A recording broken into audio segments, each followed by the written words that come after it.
Assalamualaikum warahmatullahi wabarakatuh. Beserta hari Ahad di Tangerang untuk bersama Agus Hidayatullah. Nah, ini saya lihat map saya itu mulai dari Banten sampai Bali itu saya save. Setiap saya singgah di satu tempat saya save. Setiap saya singgah di satu tempat saya save. Cuman di Tangerang ini belum ada. Nah, ini pertama kali kita ke Tangerang. Mudah-mudahan Allah Subhanahu Wa Taala beri kemudahan dan masyarakat khususnya pengurus NU di Tangerang dan Banten pada umumnya bisa lebih bermanfaat pada umat melalui Al-Quran. Baik, sebagaimana judul postingan di atas ya, ini biasanya Cak Hujan yang rekam, ini saya cara mempermudah melahirkan suhu ampuh, dan ini suhunya bukan dari saya, tapi dari sahabat, tapi dari ulama salaf, bukan dari saya. Kalau saya masih diragukan karena makanan saya, lingkungan saya, aurat saya masih diragukan. Kalau suhu ini insya Allah tidak diragukan, tinggal kita yakin apa enggak gitu. Jadi disampaikan Imam Ghazali, kalau kita mau menjadikan Al-Quran itu syifa, ya syaratnya itu husnudzon terhadap ayat-ayat Al-Quran. Husnudzon terhadap ayat-ayat Al-Quran. Kalau kita tidak husnudzon kepada ayat-ayat Al-Quran, maka keampuhan atau kemujaraban Al-Quran ini Allahu Akbar, keampuhannya atau kemustajabahannya dihalang-halangi, terhijab. Baik, apa itu? Ada 3 cara ya. Di sini saya akan sampaikan 3 cara ngeruqyah atau suwuk untuk memperlancar kehamilan, persalinan ya, biar lebih salinannya, biar nggak sesar. Kenapa sesar itu? Yang untung siapa? Dokter. Yang rugi siapa? Kamu. Bayar. Selain bayar juga ada yang lain. Kecuali para nabi, terutama Rasulullah. Madhab Maliki atau Hanafi ya kalau tidak salah. Maliki kalau tidak salah. Mereka barang siapa berkeyakinan Rasulullah atau para nabi dan sairil anbiya itu lahir dari lubang yang umum, yaitu farji, maka orang tersebut boleh dibunuh. Kecuali para nabi. Kalau kita ya gak bawaan nabi. Maksud nabi kok kayak nabi apa? Apa nabi sejagat?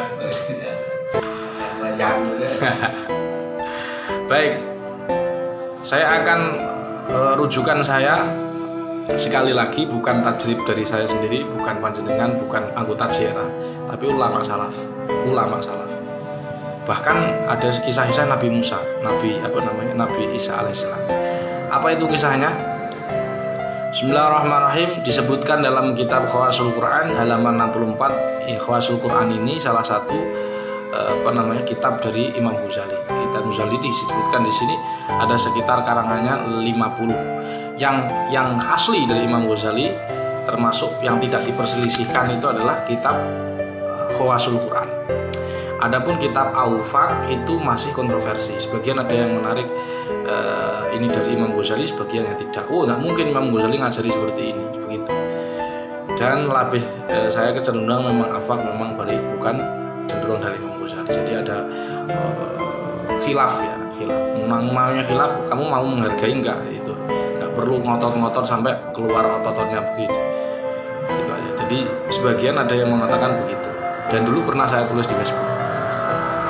Dan yang asli, sekali lagi asli itu dari Imam Ghazali, di kitab Khawasul Quran. Disebutkan dalam kitab Khawasul Quran karya Imam Abdul Hamid Muhammad bin Muhammad Al-Ghazali halaman 64, ayatun syarifatun ruqyatun lil wiladah. Ayat syarifah, ayat yang mulia, ruqyah, ayat yang mulia untuk meruqyah, mantra-mantrain supaya melancar kehamilan. Ruya an Sufyan Ats-Tsauri. Nah, ini Sufyan Ats-Tsauri lah ya, bukan Sofwan Lajuba atau Sofwan Ali Kediri, bukan. Ruya an Sufyan Ats-Tsauri annahu kana yaktubu lil mutliqah ruk'atun wa tu'allaqu 'alaiha fiha idza as-samaa'u shaqqat wa adinat li rabbiha wa huqqat wa idal ardu muddat wa alqat ma fiha wa takhallat ukhruj minha fa kharja ala qaumi fayakhruj. Jadi cara melancarkan kehamilan, pertama kamu bisa nulis ini dari ini suhunya ruqyahnya dari, bukan dari kiai Rois Surya Ranting, bukan, dari Sufyan Ats-Tsauri. Bayangkan, bukan ampuh dari mana ya, nggak ampuh dari mana. Apa itu? Lah kamu tinggal yakin nggak? Lah saya kok sudah dari Sufyan Ats-Tsauri kok nggak ampuh? Lah kamu belum yakin. Dan bisa juga karena ya itu harus muhasabah. Jadi yang pertama ayat ruqyahnya dari Sufyan Ats-Tsauri. Caranya adalah baca surat Al-Insyiqaq ayat 1 sampai 4. Ini yang sering saya sampaikan. Ini saya yang ayat ini sudah saya tajribah. Saya sudah uji coba dan itu ampuh. Kalau tidak percaya silahkan dibuka di beranda saya itu dulu saya sekarang sudah agak malas ber-Facebook ya. Karena ya itulah. Pokoknya malas aja, kuotanya kan banyak.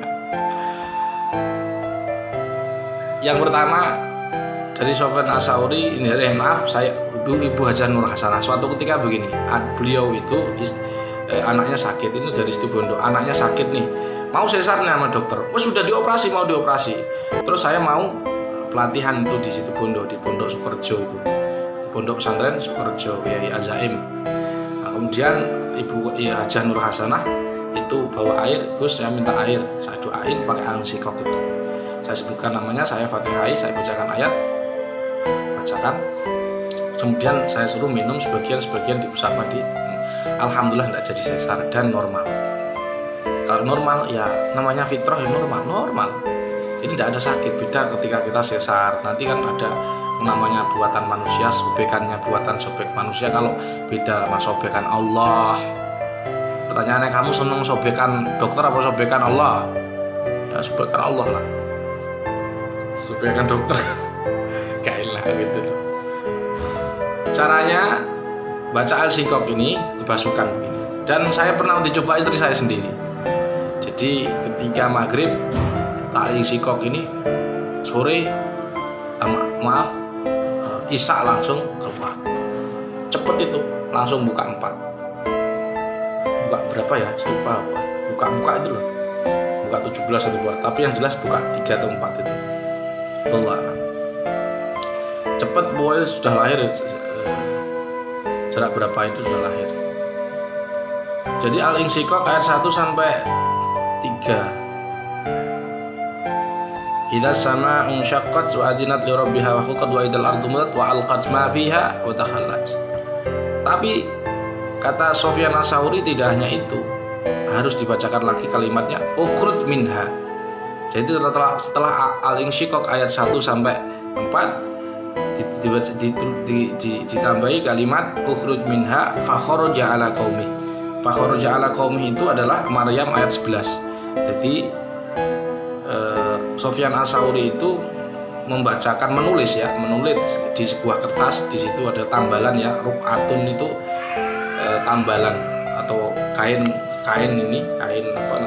putih, ditulis begitu. Al-Insyiqaq 1 sampai 4, kemudian ditulis ukhruj minha idza as-samaa'u syaqqat wa adinat li rabbiha wa huqqat wa idal ardu muddat wa alqat ma fiha wa takhallat. Terus kemudian ditulis bawahnya ukhruj minha fa kharaja ala qaumihi. Kharaja ala qaumihi itu surat Maryam ayat 11. Nah, di sini kalimatnya di wa tu'allaqu, dikalungkan. Jadi setelah ditulis dikalungkan, jadi buat jimat.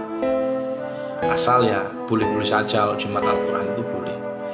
Walaupun ada sebagian para ulama yang madhab Syafi'i tidak membolehkan, tapi juga tidak ada yang mengharamkan, tapi boleh begitu aja. Kalau bagi saya lebih cenderung dibaca, sebab kalau ditulis nanti khawatir ada syadud daro'e ya, khawatirnya ada terkena kotoran atau terinjak dan sebagainya. Jadi kalau ruqyah itu yang bagus itu pertama qiraah dibaca, yang kedua adalah simai didengarkan, tersapi, yang ketiga untuk jadikan obat. Maksudnya saya ulangi, Al-Quran itu kalau dijadikan obat ada yang baik itu pertama dibaca, kedua didengarkan, yang ketiga ditulis. Jadi semuanya boleh ya, yang ini ditulis, yang ini yang ditulis. Kemudian itu ruqyah yang pertama ya, caranya dari Sufyan Ats-Tsauri. Yang kedua,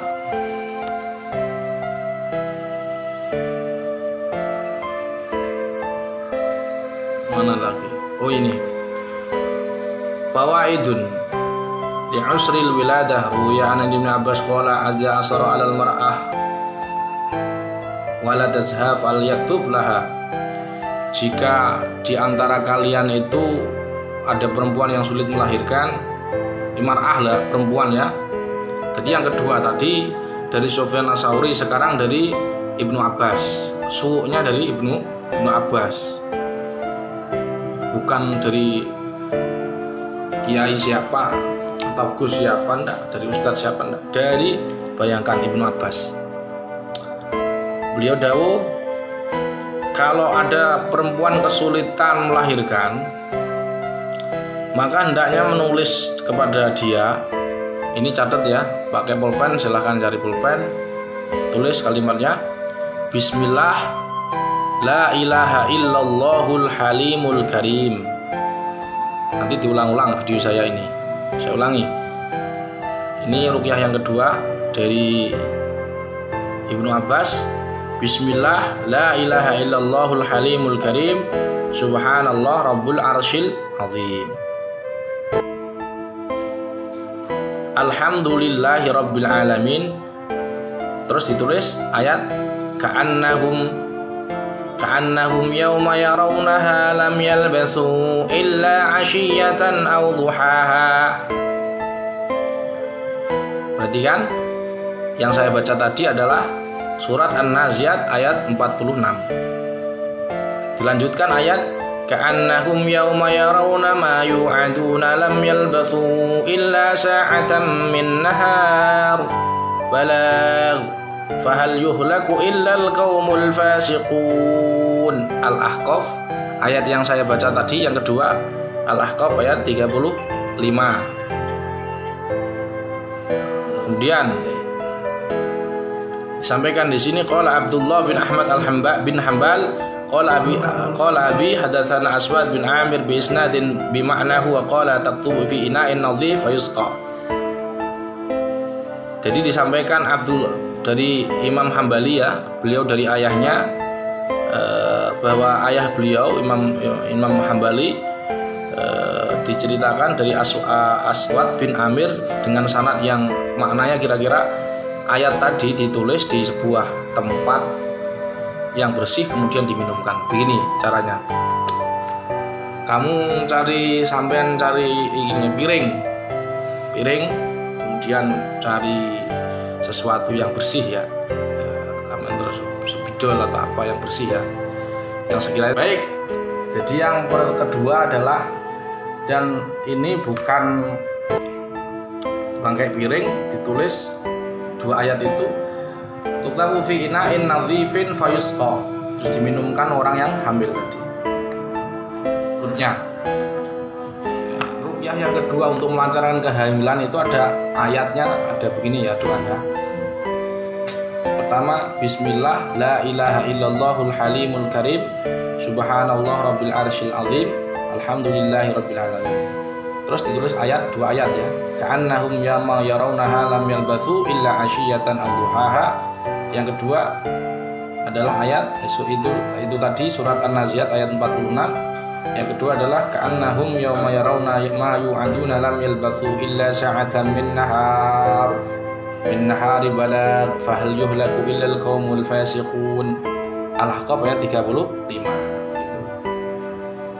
Dan menurut Imam Ahmad bin Hambal, dan juga di sini disebutkan dalam Majmu' Fatawa Ibnu Taimiyah, bayangan Ibnu Taimiyah itu ulama yang jadi rujukan. Jadi kalau nanti kalau ada konco-konco dulur sebelah kok bantah, wah ini kok pakai piring dirajah-rajah, bagaimana ini? Nah ini ada di Majmu' Fatawa, ada juz 19 halaman 64. Ibnu Nabawi karya Imam Adz-Dzahabi halaman 188. Terus Ibnu Nabawi Ibnu Qayyim ada juga 444. Zadul Ma'ad Ibnu Qayyim juz 3 ayat halaman 180. Nah itu ruqyah yang kedua. Terus sekarang yang ketiga. Yang ketiga ini tidak buat manusia, tapi buat hewan.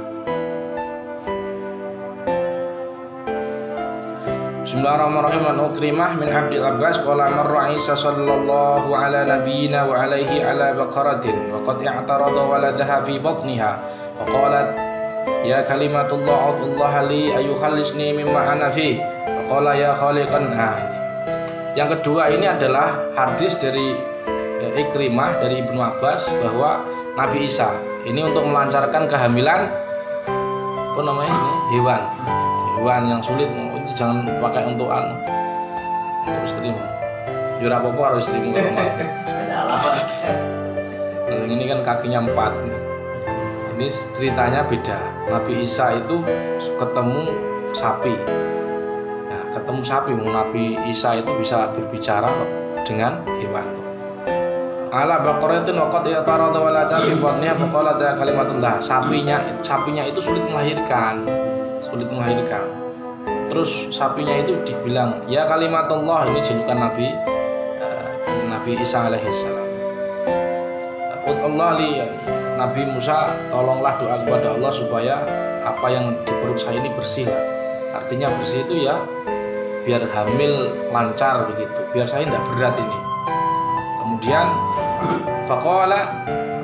Kemudian Nabi Isa alaihissalam berdoa ya khaliqan nafsi minan nafs. Nah ini ditulis pakai kertas ya, sampai tulis kalau pakai bisa. Ya khaliqan nafsi minan nafs wa ya mukhallisan nafsi. Jadi kalau ini jumlah ya, munadanya jumlah harus nafsun. Wa ya mukhallisan nafsi minan nafs wa ya mukhrijan nafsi minan nafs khallisha.